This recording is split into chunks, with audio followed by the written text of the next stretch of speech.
नमो बुद्धाय। श्रोतापन्न व्यक्ति कैसे बने। ओ गध सुस्त, भिक्षुओं, चार धर्मों से युक्त होने से आर्य श्रावक श्रोतापन्न होता है, फिर वो मार्ग भ्रष्ट नहीं हो सकता। पर मार्ग तक पहुंच जाना उसकी नियति होती है।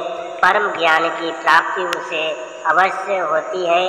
इन चार से भिक्षुओं, आर्य श्रावक बुद्ध के प्रति दृढ़ श्रद्धा से युक्त होता है, धर्म के प्रति दृढ़ श्रद्धा से युक्त होता है, संघ के प्रति दृढ़ श्रद्धा से युक्त होता है, श्रेष्ठ और सुंदर शीलों से युक्त होता है।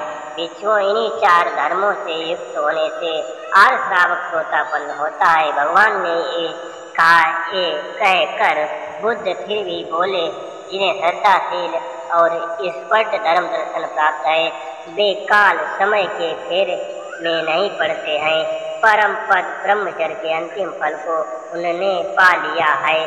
सत्य निकाय अत्यदीपो भव।